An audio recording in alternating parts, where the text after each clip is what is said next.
double header tomorrow. It's going to be a matchup that we're going to see twice in a week.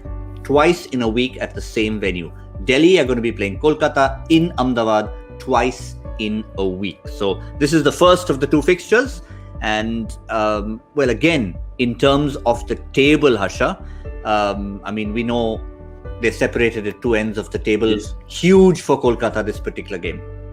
And they're coming off a win. They're coming off a win where the captain scored runs. I think that's important. They're coming off a win where the captain scored runs. It was a scrappy-ish game, but at least the captain scored runs. I'm just trying to look down the scorecard of that game. You know, 126, they struggled chasing 123. They got 126, lost wickets up at the top. Shubman Gill is a huge issue for them. Just that top order, Shubman Gill, Nitish Rana plateaued off, and Rahul Tripathi is very good. He'll play these little cameos. Sunil Narayan's not the batsman that he was. So suddenly they're finding that one of the lower order has to move up, and that's why I think they'll be very happy with the way Morgan played. So they've come off a one-run defeat. Delhi have come off a one-run defeat. I look at Joy in the other window and he said, "What?" So a very, very important game for Kolkata. It's a day on which the difference between Mumbai and Kolkata could get lengthened a little bit. At the moment, they've got a game in hand, but if Mumbai win, Kolkata lose, then there's a bit of a separation between the top four and the bottom four. Yeah, and that's what we are talking about. Let's have a look at that. Let's have a look at that squad, and I think Harsha has made some valid points about that top order, because that is where the runs were coming from. Owen Morgan sort of rescued them almost, in a sense. I keep asking the question. I'll probably ask it one last time, Joy. Sunil Narayan, if he's in the team, let him open the batting. I think they've gone too far down this path. They don't want to change because they don't want to break the confidence, and they've won a game. The fact of the matter is, as a batting unit, I don't know what else they can change. They can change the orders around a bit. I'd definitely like to see, Morgan coming in early. Definitely not. If he not 5, definitely at least 4, if not 3. I'd like to see Karthik also one position up. All those are things that you can expect from this team that can happen. But you look down and you say, Karun Ryan has not played a game so far. Are they going to walk in and allow him to play a game now and suddenly get set? I don't think it's going to happen. So whatever board changes that they could be making, they could be looking at the boarding and saying, do we make any changes here? What I'd love to see against this Delhi team is, I'd say that, one of Mavi, I know Mavi bowled well last time, one of Mavi or Prasidh Krishna, I'd turn around and say, should I give Kuldeep Yadav a run? It's Ahmedabad, he does something, it's something different. Let me give these guys something to think about. Right now, Kolkata bowling has been disciplined. It hasn't looked particularly penetrative, to be honest with you. If Andre Russell can give you 3 overs, 4 overs, you can gamble with Kuldeep.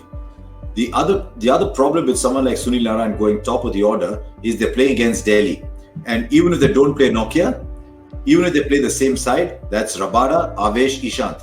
Rabada and Avesh are quick. They will pepper Sunil Narayan, and Ishant Sharma wouldn't mind bouncing a few either. So against that team, and if Nokia plays, there's serious pace there. I watched a couple of games only, Pakistan versus South Africa, and funny, there was a pattern there that Pakistan started off well. Nokia would come just after the power play or towards the end of the power play, and boom, boom, boom, he'd pick up 3 wickets and have batsmen hopping. So I think they're just waiting for Nokia to be fit to play. If he comes in, there's no way they're sending Sunil Narayan up if there's that kind of side.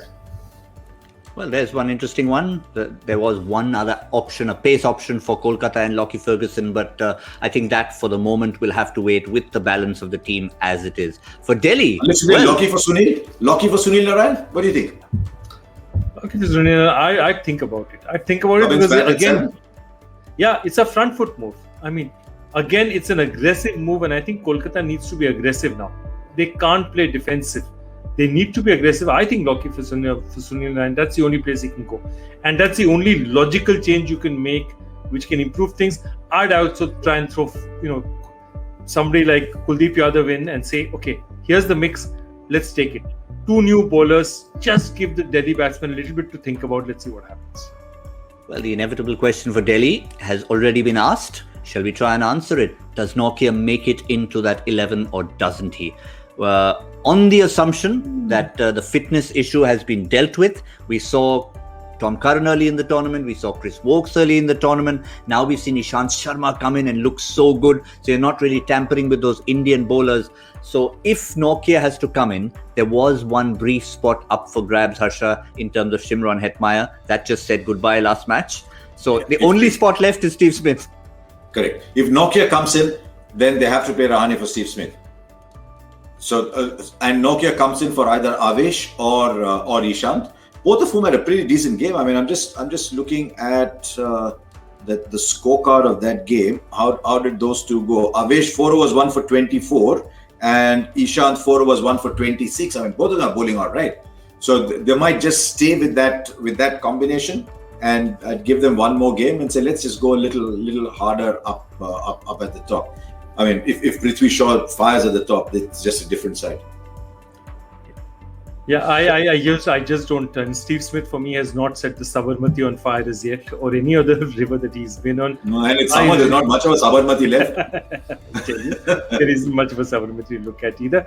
But yeah, that's my point. I don't think they have this. I would like to see Rahane in there because I really think Steve Smith is not giving them enough. And more than that, I don't think Steve Smith, other than splashes, is not looking the part. And this happened last year as well. If you remember, there was that one match where Steve Smith was captaining. I think he was captaining. And he sort of tried to move around the crease and he got out.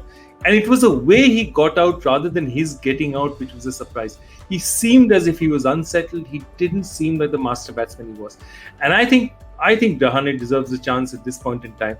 Because if you get in Nokia and you can play him regularly, it just changes a lot of things. Every side will be scared of that Delhi attack. I mean, left field, you could play Lalit Yadav. It was very impressive the way Lalit Yadav played the other day.